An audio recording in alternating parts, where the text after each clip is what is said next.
देश के लोकतंत्र में एक ऐतिहासिक दिन के तौर पर दर्ज होगा। भारत की राजनीति में, इस देश की राजनीति में, पूरी दुनिया भर की राजनीति में पॉलिटिकल पार्टी के नेताओं को शक की निगाह से देखा जाता है कि इन्होंने कोई ना कोई भ्रष्टाचार तो जरूर किया होगा। भारत के इतिहास में कोई एक नेता ऐसा नहीं रहा होगा,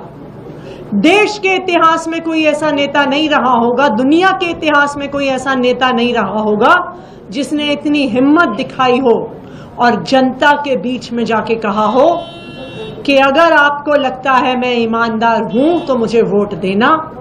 अगर आपको लगता है मैं ईमानदार नहीं हूं तो मुझे वोट मत देना। अरविंद केजरीवाल जी की इस घोषणा को समझने के लिए अरविंद केजरीवाल द पर्सन, अरविंद केजरीवाल जो व्यक्ति हैं उनको समझना पड़ेगा। अरविंद केजरीवाल जी वो व्यक्ति हैं जिन्होंने IRS की नौकरी, इनकम टैक्स कमिश्नर की नौकरी, जिसको पाने के लिए लोग कुछ भी कर देते हैं, जिसको पाने के बाद 10 पुश्तों लायक पैसा कमा लेते हैं लोग, उस नौकरी को लात मारकर दिल्ली की झुग्गियों में काम किया। ये आदमी है अरविंद केजरीवाल जी।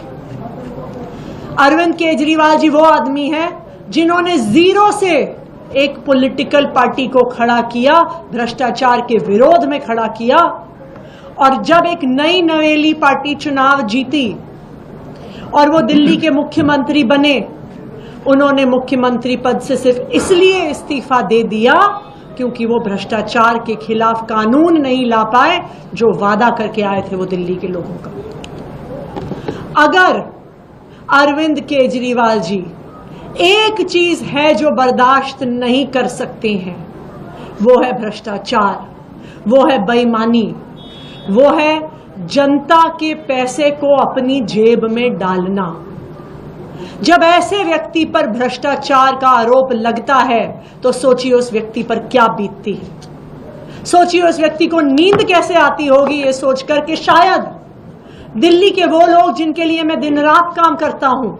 जिनके लिए मैं सुबह से लेकर रात काम करता हूं, स्कूल ठीक करता हूं, अस्पताल ठीक करता हूं, जिनको मैं मुनाफे का बजट देता हूं, जिनको मैं तीर्थ यात्रा करवाता हूं, शायद कोई ऐसे लोग हों जो सोच रहे हो कि अरविंद केजरीवाल बदल गया है, जो सोच रहे हो कि शायद अरविंद केजरीवाल ने भ्रष्टाचार कर लिया है। और आज अरविंद केजरीवाल जी के इस्तीफे का फैसला उस दर्द से आया है कि कहीं कोई ऐसा दिल्ली वाला ना हो जो सोच रहा हो कि मैं भ्रष्टाचारी हूं, जो सोच रहा हो कि मैंने जनता का पैसा खाया है। अरविंद केजरीवाल को पिछले 2 साल से भारतीय जनता पार्टी की केंद्र सरकार प्रताड़ित कर रही है।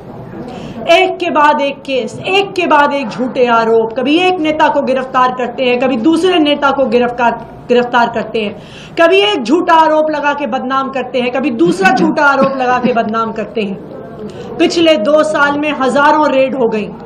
पिछले 2 साल में सैकड़ों CBI और ED के अफसर लग गए, लेकिन पिछले 2 साल में वो आम आदमी पार्टी के किसी भी नेता से भ्रष्टाचार का 1 रुपया भी बरामद नहीं कर पाए। ये है आम आदमी पार्टी की ईमानदारी, ये है अरविंद केजरीवाल जी की ईमानदारी। अब उस ईमानदारी पे ठप्पा सुप्रीम कोर्ट ने भी लगा दिया। सुप्रीम कोर्ट ने ना सिर्फ आम आदमी पार्टी के सभी नेताओं को जमानत दी, सुप्रीम कोर्ट ने ना सिर्फ अरविंद केजरीवाल जी को जमानत दी, सुप्रीम कोर्ट ने भारतीय जनता पार्टी की केंद्र सरकार और उनकी एजेंसीज के मुंह पे तमाचा मारा और तमाचा मार के कहा कि ये जो एजेंसीज हैं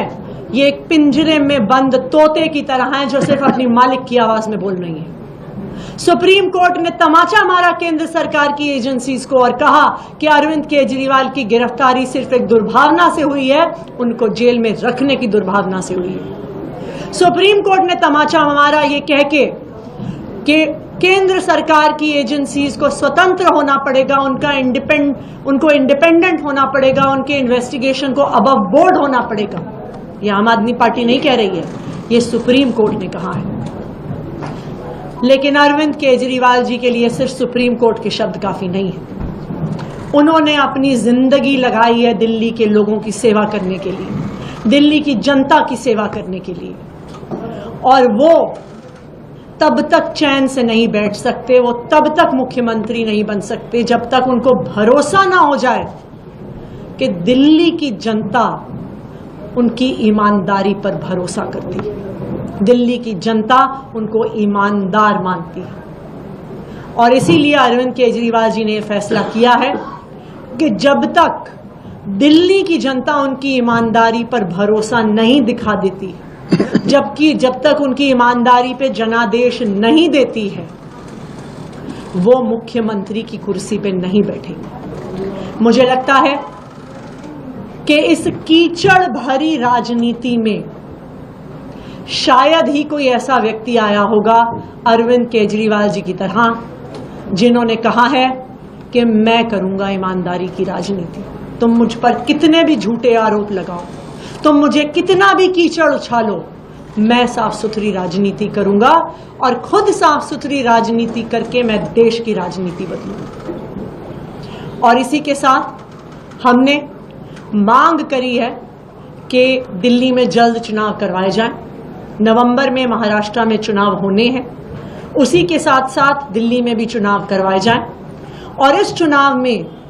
दिल्ली की जनता अपना जनादेश देगी, अपने बेटे, अपने भाई अरविंद केजरीवाल पर जनादेश देगी, उनकी ईमानदारी पे जनादेश देगी, जो उनका अरविंद केजरीवाल जी पर भरोसा है उसका जनादेश देगी। तो हम ये चाहते हैं कि दिल्ली में जल्द से जल्द चुनाव करवाए जाएं, कि दिल्ली की जनता भी अरविंद केजरीवाल जी की ईमानदारी पर अपना जनादेश दे सके।